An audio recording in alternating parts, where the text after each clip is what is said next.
একটু লক্ষ্য করেন, আল্লাহ রাসূল সাল্লাল্লাহু আলাইহি ওয়াসাল্লাম বলছেন, সহিহ বুখারীর হাদিস, আপনি কিতাবুস সিয়াম 30 নম্বর অধ্যায়ের 50 নম্বর অনুচ্ছেদে চলে আসেন, দেখেন শাবান মাসের রোজা সম্পর্কে দেওয়া আছে।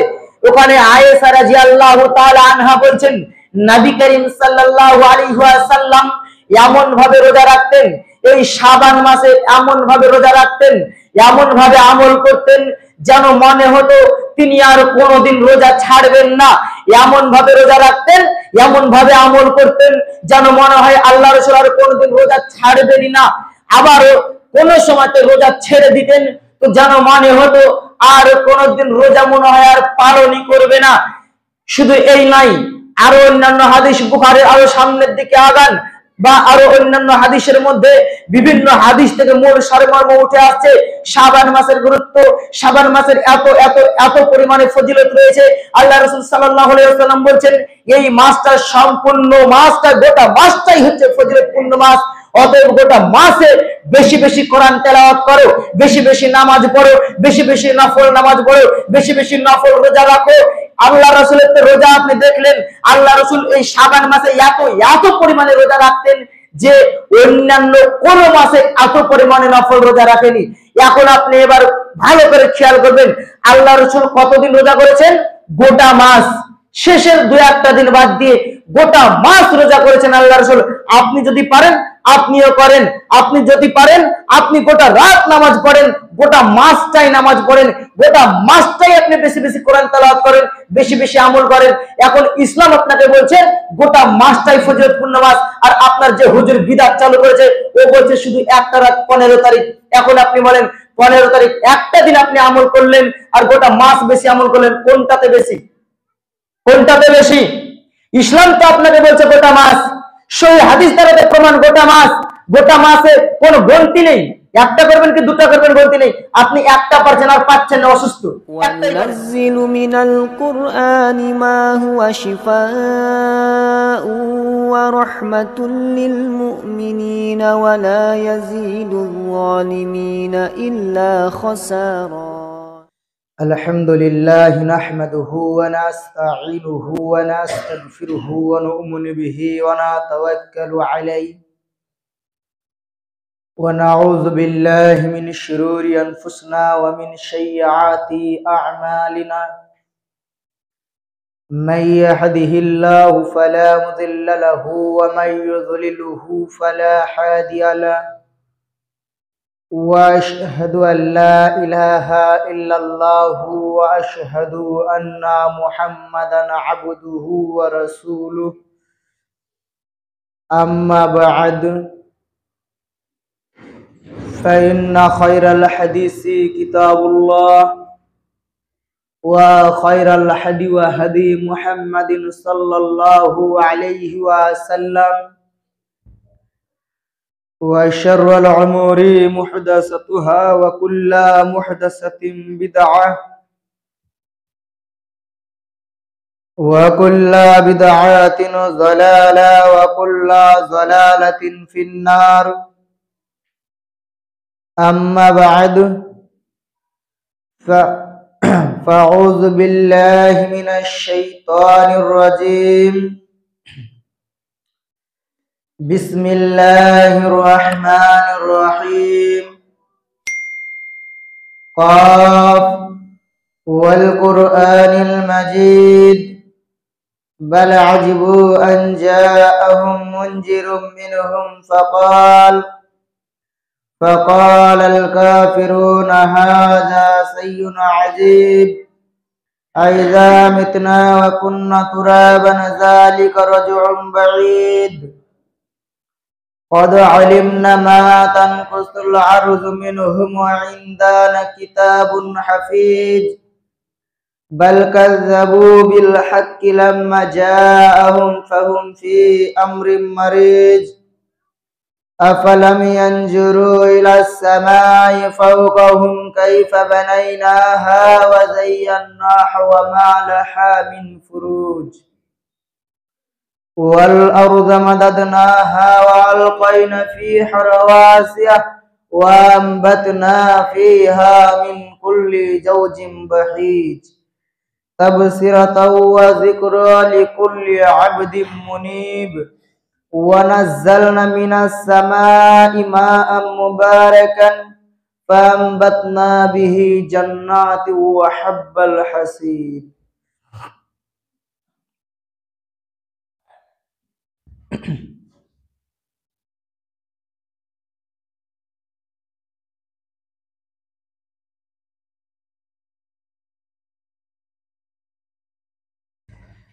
الحمد لله وحده والصلاة والسلام على من لا نبي بعد أما بعد فإن أصدق الحديث كتاب الله وأصدق الحدي وحدي محمد صلى الله عليه وسلم وشر الأمور محدثاتها وكل محدثة بدعة وكل بدعة ضلالة وكل ضلالة في النار أما بعد فأعوذ بالله من الشيطان الرجيم بسم الله الرحمن الرحيم والفجر وليال عشر উপস্থিত জুম্মার মুসল্লিগণ, সমস্ত প্রশংসা গুণগান গণকীর্তন সেই মহান আল্লাহ পাক সুবহানাহু ওয়া তাআলা, যিনি আমাদেরকে সর্বশ্রেষ্ঠ করে সৃষ্টি করেছেন। সেই স্রষ্টার শুকরিয়া জ্ঞাপন করা যায় না, তাই তিনার শিখার সংক্ষিপ্ত ভাষায় সকলেই অন্তরের অন্তঃস্থল থেকে শুকরিয়া জ্ঞাপন করি, সকলেই বলি আলহামদুলিল্লাহ। এর পরে পরে শেষ নবী হযরত মুহাম্মদ সাল্লাল্লাহু আলাইহি ওয়াসাল্লামের উপর অগণিত দরুদ ও সালাম বর্ষিত হোক, সকলেই বলি আল্লাহুম্মা আমিন। আল্লাহুম্মা সাল্লি আলাইহি আল্লাহুম্মা বারিক আলাইহি। প্রিয় উপস্থিতি, আজকে আমি যে বিষয়টি নিয়ে আলোচনা করার ইচ্ছা করেছি সে বিষয়টির নাম নিসফে শাবান, মানে মধ্য শাবান। আরবি যে মাস রয়েছে শাবান মাস, সেই শাবান মাসের মধ্য 15 তারিখ, মানে শাবান মাসের মধ্যস্থল হচ্ছে 15 তারিখ। 15 তারিখকে কেন্দ্র করে কিছু আমল রয়েছে যেগুলো শরীয়তের দৃষ্টিতে বিদআত বলা হয়, যেগুলো শরীয়তের দৃষ্টিকোণে নিষিদ্ধ। এবং এই মাসে আমাদের করণীয় কি, উক্ত বিষয়ে যথাযথভাবে আলোচনা করব। আমা তৌফিক ইল্লা বিল্লাহ। তবে আমরা একটা বিষয় জেনে খুশি হব আলহামদুলিল্লাহ, আমরা যে প্রতিদিন বুখারী দাস তথা ক্লাসের মতো করে যে পড়ছি, আমরা হয়তো ছেলেরা না থাকলেও মেয়েরা থাকি, তো আলহামদুলিল্লাহ মেয়েরা শিরিক বিদআত সম্পর্কে যথাযথভাবে বুঝতে শিখেছে। প্রত্যেকটা বিষয় আমরা কিন্তু তথ্য সহকারে জানার পরেই কিন্তু আমল করছি। বিষয়টা শুনে বা জেনে আমরা খুব খুশি, আমি খুব খুশি। আজকে আমাদের সমাজে যেই পরিমাণে বিদআত ছিল সেই পরিমাণে বিদআত নেই। আমাদের সমাজ, আমাদের জাতি এখন বুঝতে শিখেছে, হাদিস ও কোরআনের দার্সে আমাদের কাজ হচ্ছে আলহামদুলিল্লাহ।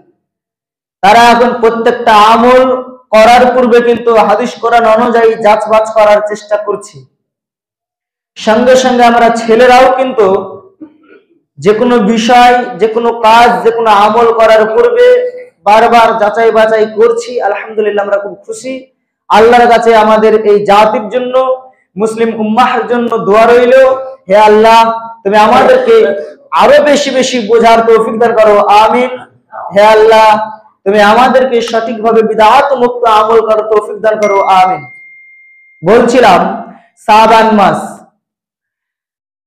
আমাদের জানতে হবে বা আমরা সকলেই জানি যে একটি বছর অতিবাহিত হতে 12খানা মাস লাগে। সে ইংরেজি হোক, আরবি হোক, বাংলা হোক, সে যে দিক থেকে আপনি দেখবেন একটি বছর অতিবাহিত হতে 12খানা মাস লাগে। আচ্ছা, এই 12খানা মাস যে অতিবাহিত হয়, 12খানা মাসের কিন্তু এক একটা মাসের এক এক রকমের ফজিলত আল্লাহ তাআলা দিয়েছেন। এক একটা মাসে এক এক রকম আমল, এক এক রকম ফজিলত আল্লাহ তাআলা বান্দাকে দিয়েছেন। যেমন আমাদের সামনে একটা গুরুত্বপূর্ণ ফজিলতপূর্ণ মাস আসতে চলেছে, যে মাসটার নাম হচ্ছে রমাজান। এই মাসের ব্যক্তিগত বিশেষত্ব, এই মাসকে আল্লাহ তাআলা আলাদাভাবে যে গুরুত্ব দিয়েছে, এই মাসের যেই পরিমাণে আল্লাহ তাআলা আলাদাভাবে যে ফজিলত দিয়েছেন তা অন্যান্য মাসে দেয়নি।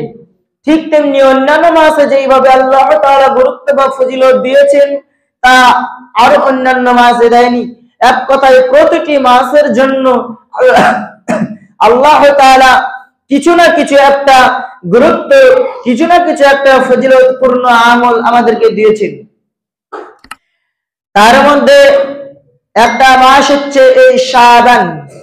শাবান আরবি গণনা অনুযায়ী রমজানের আগের মাস।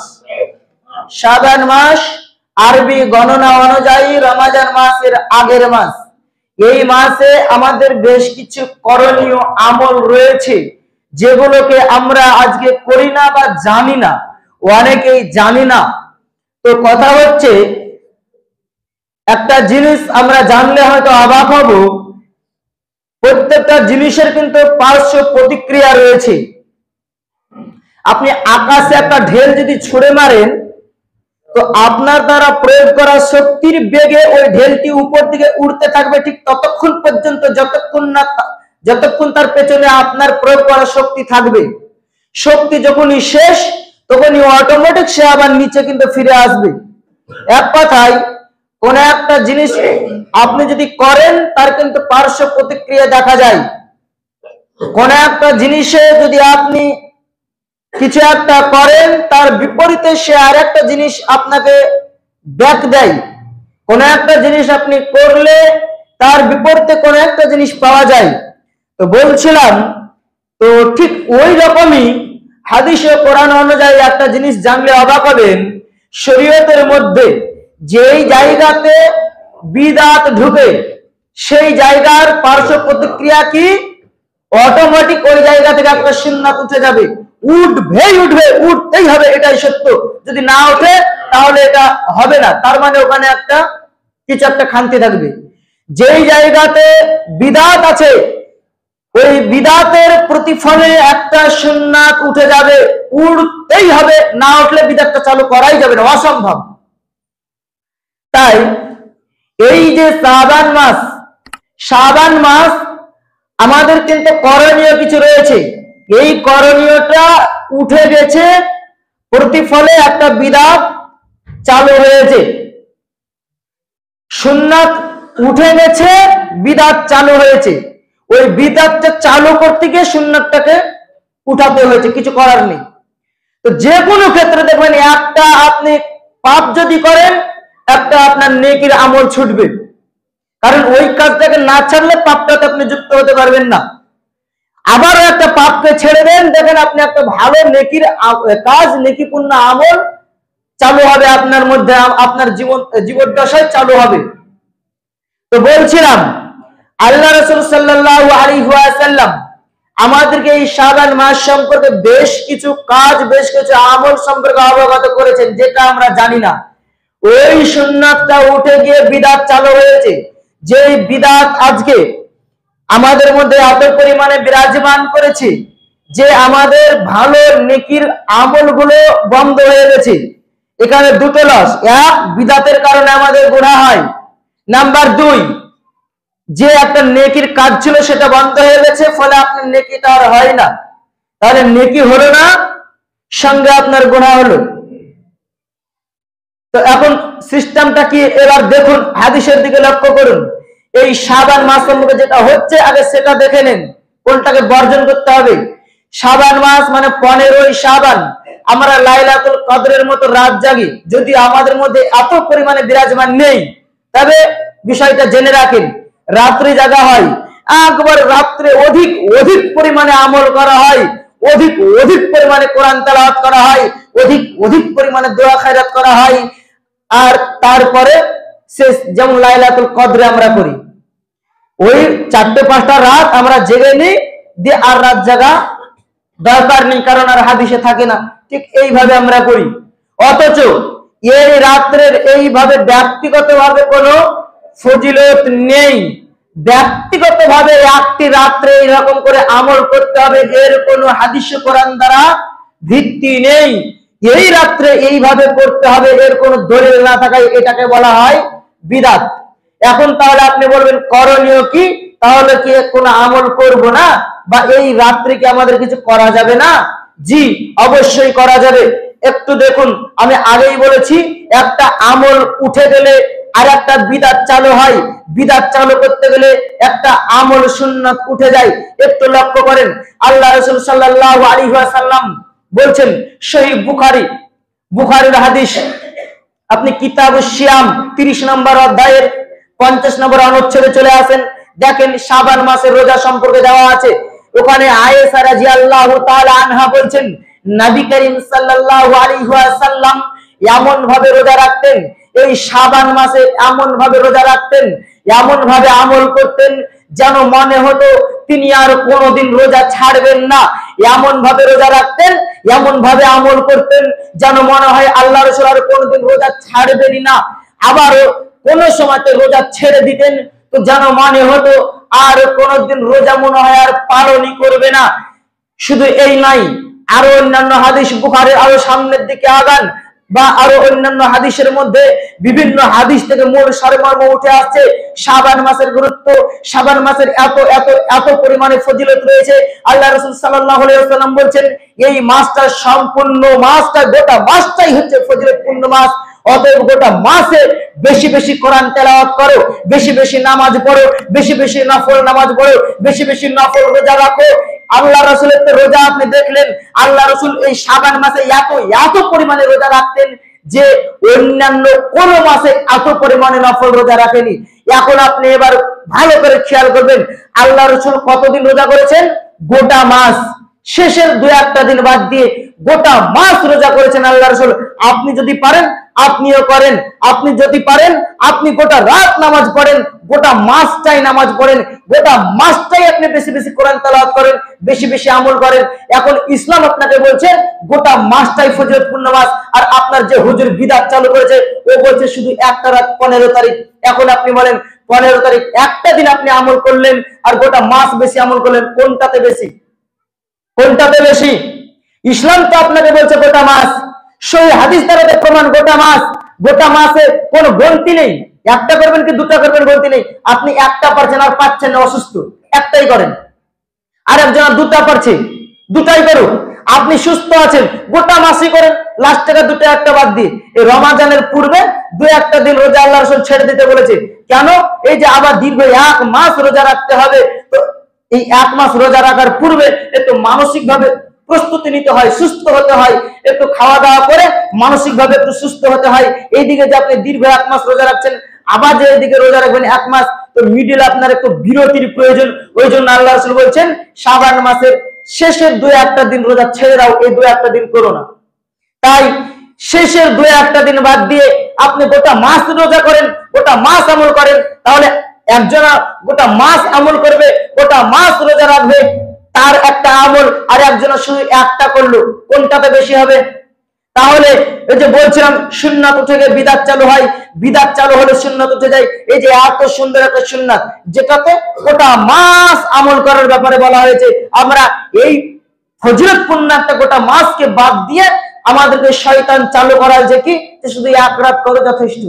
শয়তান কিভাবে আমাদের মাথা খেয়েছে বুঝতে পেরেছেন? শয়তান আমাদেরকে এইভাবেই ধোঁকা দিয়ে কোন একটা জিনিসের প্রলোভন দেখিয়ে একটা আমল থেকে আমাদেরকে পিছিয়ে আর একটা বিদআতে ঢুকাই। আমাদেরকে একটা প্রলোভন দেখিয়ে দেওয়া হয়েছে যে এই মাস খুবই, এই 15 তারিখ খুবই গুরুত্বপূর্ণ মাস, শবে বারাত। এই যে একটা গুরুত্বপূর্ণ ফজিলত দেখিয়ে আপনাকে গোটা মাস আমল থেকে বন্ধ রাখছে, এই বন্ধ রেখেছে আপনাকে, আপনার মাথা হয়তো বুঝতে পারছে না, আপনার মাথাতে জিনিসটা ধরেনি। অতএব আমাদের কাজ গোটা মাস যে যতদিন পারবে কোনো গন্তি নেই, যে যত পারবে নামাজ পড়ুন, যত বেশি পারবেন তত বেশি আমল করুন। এই মাসটা ফজিলতপূর্ণ মাস, এটাই সত্য। এই মাসটা গুরুত্বপূর্ণ মাস, এটাই সত্য। এই মাসে আল্লাহ তাআলা আপনাকে ক্ষমা করবে, এটাই সত্য। কিন্তু ওই একদিনে নয়, গোটা দিনই। অতএব আপনি যত বেশি পারবেন আমল করেন না, আপনাকে গোটা আমল থেকে আল্লাহ তাআলা গোটা আমল করতে বলেছে। আপনাকে শয়তান গোটা আমল বাদ দিয়ে এক রাত্রে আপনাকে ভুলিয়ে রেখেছে। অতএব গোটা দিনই করেন, গোটা মাসই করেন। এই সম্পর্কে আর একটা জিনিস, হালুয়া রুটি। অতএব হালুয়া রুটি যদিও আমাদের মধ্যে চালু নেই, তারপরে একটু বিষয়টা বলে রাখি। আল্লাহ রাসূলের যে দাঁত ভেঙেছিল যুদ্ধের ময়দানে কাফেরদের আঘাতে, ওটা যে এই মাসে হয়েছিল এটাই সত্য না, এই মাসে হয়নি। নাম্বার 2, আমরা মেনে নিলাম যে হ্যাঁ হয়েছিল। এখন বলার কথা যে আল্লাহ রাসূল যুদ্ধের ময়দানে গিয়েছিল, কষ্টে দাঁত ভেঙে গিয়েছে, কষ্ট হচ্ছে, খাবার খেতে পারছে না, তাই নরম খাবার করে খেয়েছিল। আপনি কোন লজ্জায় ভালো দাঁতে এই খাবার খাবেন? অতএব যদি আমাদের মধ্যে চালু নেই, তারপরে বিষয়টা জানিয়ে রাখলাম, ওইভাবে এই জিনিসটা খাওয়া, এই সময়, এই দিনে, এই বিষয়টা লক্ষ্য করে খাওয়া না জায়েজ। তবে কি, যে ওই খাদ্যটা তৈরি করতে যে জিনিসগুলো, উপাদানগুলো ব্যবহার করা হয়, উপাদানগুলো সবই হালাল। আপনি এমনিতেই সব করে করে খান, কোনো ব্যাপার নেই। কিন্তু এই বিষয়কে কেন্দ্র করে করে খাওয়া, ওটা পাপ, ওটা বিদআত। এখন বলছিলাম আল্লাহ তাআলা তাহলে আমাদেরকে আর কি দিয়েছেন? তো আমাদের করণীয় কি? করণীয় হচ্ছে গোটা মাসে আমল, বেশি বেশি কোরআন তেলাওয়াত, বেশি বেশি সুন্নাত নামাজ, বেশি বেশি নফল নামাজ, বেশি বেশি নফল রোজা, যে যতটা পারবে এটা করণীয়। আর বর্জনীয় কি? ছাড়তে হবে কি? ওই যে শুধু 15 তারিখে করবো, ওই একটা দুটা দিন করবো আর করবো না, এটা জিনিস আমাদেরকে ছাড়তে হবে। এই ধারণা আমাদেরকে ভুলতে হবে। এরপরে করণীয় কি? আল্লাহ রাসূল সাল্লাল্লাহু আলাইহি ওয়াসাল্লাম বলছে, দেখুন এই জিনিসটা যে ছাড়বো, এই রাত্রেতে আলাদাভাবে ফজিলত নেই, এই বিষয়ে একটু দলিল দেখুন। আল্লাহ তাআলা শুধুমাত্র একটা রাতকে হাজার মাসের চেয়ে উত্তম বলে ঘোষণা করেছে, সেটা হচ্ছে লাইলাতুল কদর। আল্লাহ তাআলা বলেছেন কোরআনের মধ্যে, ইন্না নাযালনাহু ফি লাইলাতিল কদর। ওইখানে একটা আয়াত আছে, দেখবেন যে এটা হাজার মাসের চেয়ে উত্তম। এই লাইলাতুল কদর মানে কি? এটা হাজার মাসের চেয়ে উত্তম। এই দেখেন একটা রাত যার ফজিলত বর্ণনা করা হয়েছে, যে রাতটা হাজার মাস ইবাদত করলে যত বেশি আমল হয়, যত বেশি আমল হয়, এই রাত্রে যদি আপনার নসিবে একটা মিলে যায়, তাহলে হাজার মাসের সমান নেকি হবে। এই একটা রাত। আর আরেকটা রাত কি? আরেকটা রাত হচ্ছে আল্লাহ তাআলা বলেছেন, ওয়াল ফাজর, উশা বা সকালের কসম, ওয়ালায়ালিন আসর, এবং 10 রাতের কসম। এই দেখেন 10 রাত, এই 10 রাত কি? যুলহিজ্জার রাত। যুলহিজ্জার যে 10 রাত, ওই 10 রাত্রির ফজিলত বর্ণনা করা হয়েছে। এই রাতগুলি ছাড়া বা কোরআনের নির্দিষ্ট উল্লেখ করা কিছু রাত্রিগুলি ছাড়া, দিনগুলি ছাড়া অন্য কোন রাত্রির বিশেষ কোনো ফজিলত নেই। অতএব আমরা যেটা বোঝাতে চাইছি সেটা হচ্ছে এই মাসের ফজিলত আছে, ওই রাত্রের ফজিলত নেই। গোটা মাসের ফজিলত আছে, ব্যক্তিগতভাবে ওই দিনটার ফজিলত নেই। অতএব গোটা মাস আপনাকে আমাকে আমল করতে হবে পারলে। এবার গোটা মাসের মধ্যে আপনাকে যে গোটা মাসই করতে হবে, এটা আবার ফরজ নাই। আপনি যতটা পারবেন, এগুলো নফল। কেউ 4টে পারলো, কেউ 5টা পারলো, কেউ 2 রাকাত পারলো, কেউ 10 রাকাত পারলো। যে যখন 6 রাকাত পারবে 6 রাকাত পড়বে, যে যখন যেভাবে পারবে সেভাবে করবে, তবে নাফসের প্রতি জুলুম করে নয়। এই ছিল এই মাসে আমাদের করণীয় এবং বর্জনীয়। আচ্ছা, আলোচনার পর্ব প্রায় শেষ। এখন ছোট্ট একটা মেসেজ দিয়ে আজকের খুতবা শেষ করবো ইনশাআল্লাহ। বলার কথা, এই জুমআকে আল্লাহ রাসূল সাল্লাল্লাহু আলাইহি ওয়াসাল্লাম হাদিসে সাপ্তাহিক ঈদ বলে আখ্যায়িত করেছে। অতএব ঈদ শব্দটার অর্থ হচ্ছে আনন্দ। অতএব এটা হচ্ছে সাপ্তাহিক ঈদ বা সাপ্তাহিক আনন্দ। তো নবী করিম সাল্লাল্লাহু আলাইহি ওয়াসাল্লামের যুগে আমরা লক্ষ্য করলে পাবো, আনাস রাদিয়াল্লাহু তাআলা আনহু একজন সাহাবী ছিল। তিনার মা ছিল মুলাইকা রাদিয়াল্লাহু তাআলা আনহা। তো তিনি করতেন কি, এই জুমআর দিনে কিছু মিষ্টান্ত খাবার, মিষ্টি খাবার তৈরি করতেন, সাহাবাদের মধ্যে প্রদান করতেন। সাহাবারা আনন্দের সঙ্গে সেগুলোকে অ্যাকসেপ্ট করত, নিত, গ্রহণ করত এবং খেত। তো কথা হচ্ছে, জুমআর দিনে মানুষকে কিছু হাদিয়া এই মুসল্লিদেরকে কিছু হাদিয়া খাওয়ানো, এগুলো যায়, এগুলো হাদিস দ্বারা প্রমাণিত আছে, এটা যায়। তবে কি শৃঙ্খলা বজায় রাখতে হবে। বারবার আমরা একটা জিনিস দেখছি যে আমাদের মধ্যে কিন্তু বিশৃঙ্খলা হচ্ছে, যেটা কিন্তু সত্যি খুবই নিন্দনীয় আমাদের জন্য। অতএব আমরা যেটা বলতে চাইছি, 1 নম্বর পয়েন্ট, যারা আপনারা মিষ্টি খাবার আনছেন বা যে কোনো খাবার আনছেন, মহিলা আছে, যদি আপনারা মনে করেন মহিলাদেরকেও খাওয়াবো, তাহলে দুটো জায়গাতে আনতে হবে, দুটো জায়গা সম্পূর্ণ সেপারেট, আলাদা। জুম্মার আগেই উপরে একটা আলাদা করে রেখে আসবেন, ওরা নিজে নিজে ওরা বেটে নিবে, নিজে নিজে ওরা নিয়ে যাবে। যদি মনে করেন না আমার অতটা নাই সামর্থ্য, মেয়েদেরকে দিব না, তাহলে খাবার নিয়ে এনে এই জানালার এই পারে এসে দেবেন। ওই মহিলারা ওই গেট বেরোচ্ছে আর ওইখানে আপনি গেটের সামনে বিতরণ করতে লাগছেন, এটা করবেন না। ওই ছেলে আর মেয়ে একসঙ্গে ঘান্টি মান্টি হয়ে যাচ্ছে, খুবই নিন্দনীয়, এটা আমাদের জাতির জন্য লজ্জা। অতএব আজকে যারা এনেছেন, কিভাবে এনেছেন জানি না, যদি ব্যবস্থা পারেন সম্পূর্ণ সেপারেট আলাদা করে ওদেরকে দেবেন। যদি না পারেন, সমর্থন না হয় বা এখনকার পরিস্থিতি সেরকম না থাকে, জায়গা না থাকে, তাহলে মেয়েদেরকে দিতে হবে না, এই দিকে জানালার এই পারে এসে দিবেন, ওদের গেট আলাদা করে ছেড়ে রাখবেন, একসঙ্গে যেন ছেলে আর মেয়ে না হয়ে যায়। এতটুকুই ছিল আজকের মেসেজ। চেষ্টা করবেন নিজেদের মধ্যে শৃঙ্খলা বজায় রাখা। আল্লাহর কাছে দোয়া করি, হে আল্লাহ আমাদের সকলকে শৃঙ্খলাপূর্ণ বজায় রেখে বিদআত মুক্ত এবং সুন্নাহ সম্মত আমল করার তৌফিক দান করো, আমিন। আল্লাহুম্মা সাল্লি আলা মুহাম্মাদ ওয়া আলা আলি মুহাম্মাদ কামা সাল্লাইতা আলা ইব্রাহিম ওয়া আলা আলি ইব্রাহিম ইন্নাকা হামিদুম মাজিদ। আল্লাহুম্মা বারিক আলা মুহাম্মাদ ওয়া আলা আলি মুহাম্মাদ কামা বারাকতা আলা ইব্রাহিম ওয়া আলা আলি ইব্রাহিম ইন্নাকা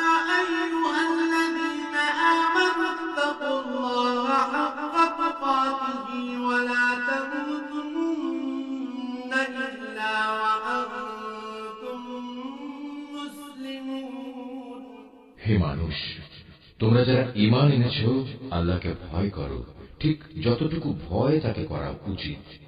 আল্লাহর কাছে সম্পূর্ণ আত্মসমর্পণকারী না হয়ে তোমরা কখনো মৃত্যুবরণ করো না।